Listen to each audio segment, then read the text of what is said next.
২০২৫ সালে ১,১২,০০,০০০ metric ton আলু উৎপাদনের রেকর্ড গড়েছে বাংলাদেশ, যা দেশের চাহিদার তুলনায় ২২ লক্ষ মেট্রিক টন বেশি। বাড়তি আলুই যেন কপাল পড়িয়েছে চাষিদের। উৎপাদন খরচ তো দূরে থাক, অনেকের ওঠেনি হিমাগারে রাখার খরচে। শুক্রবার রাজধানীর বসুন্ধরা আন্তর্জাতিক সম্মেলন কেন্দ্রে দেশে প্রথমবারের মতো আলু উৎসবের আয়োজন করে বাংলাদেশ কোল্ড স্টোরেজ অ্যাসোসিয়েশন, যেখানে অংশ নেয় ৫ শতাধিক আলু চাষি, যাদের কণ্ঠে ফুটে ওঠে অসহায়ত্ব। আমাদের তো ফসলের টাকা নেয় না, খালি কোলেস্টোরের ভাড়ার টাকা হচ্ছে, পুরা লস। এবছরে আমরা 10 টাকা কেজি হারে পাইছি, কোলেস্টোর ভাড়া হচ্ছে 8 টাকা কেজি, 60 টাকা 60.5 টাকা। তা আমাদের কোনো থাকে না এই বছরে। এখন সামনে কি হবে এটাও বলা যাচ্ছে না। যখন আলু চাষ করে দিশেহারা কৃষক, ঠিক তখনও ৬০০ কোটি টাকার ফ্রেঞ্চ ফ্রাই আমদানি করেছে বাংলাদেশ।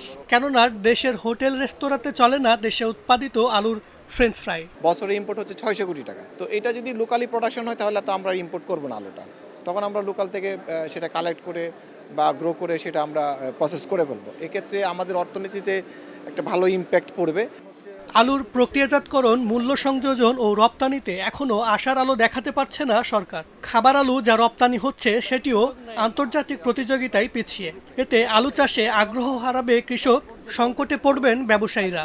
ইন্ডিয়া এবং পাকিস্তান, এই দুই দেশের সাথে আমরা যখন মার্কেটে কম্পিট করতে যাই, দেখা যাচ্ছে যে ওরা আমাদের চেয়ে ভালো কোয়ালিটি এবং আমাদের চেয়ে কম দামে ওরা আপনার মালয়েশিয়া, তারপরে সিঙ্গাপুর, শ্রীলঙ্কা, ইভেন মিডল ইস্টে বিভিন্ন কান্ট্রিতে তারা প্রোডাক্ট দিয়ে পারতেছে। ব্যাংকও আমাদেরকে নানাভাবে এখানে একটু অসহযোগিতার জায়গাটা কিছু করে আর কি। প্রসেসিংয়ে এখানে বেশ কিছু জিনিস রিস্ক ফ্যাক্টর আছে, কারণ আমরা এখানে কোল্ড স্টোর করে প্রসেসিং ফুডটাকে পাঠাতে হয়।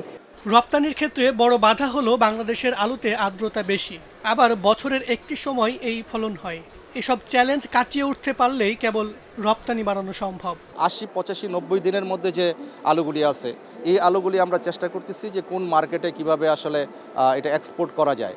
ওইগুলি নিয়ে আমাদের ইনশাল্লাহ আমাদের বিভিন্ন ধরনের ট্রায়াল হচ্ছে, আমাদের ডেমো হচ্ছে, এবং আমরা চেষ্টা করছি যে কিভাবে এই শর্ট ডিউরেশন আলুগুলি এক্সপোর্ট করা যায় কিনা। তবে কৃষকদের কথা ভেবে রপ্তানির নির্দেশনা দেওয়ার কথা জানালেন কৃষি ও স্বরাষ্ট্র উপদেষ্টা।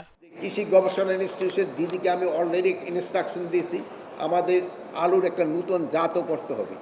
যেটা আপনাদের যে চিপসটা যে বাজারে আসে, আমাদের এই আলুটা কিন্তু এরকম ভালো চিপস হয় না। যদি এইটা হলে তবে কিন্তু আলুর কিছুটা এক্সপোর্ট ভ্যালুও বাড়বে এবং আমাদের বাজারের কনজাম্পশনও হয়তো আরও বেশি হবে। গুণগত মান, প্রক্রিয়াজাতকরণ ও প্যাকেজিং, এই ৩ সমস্যা কাটাতে পারলে আলু রপ্তানি বাড়বে। তবে সেজন্য কত বছর অপেক্ষা করতে হবে সে প্রশ্নই আলু চাষিদের। মাহাবুল ইসলাম, স্টার নিউজ, ঢাকা।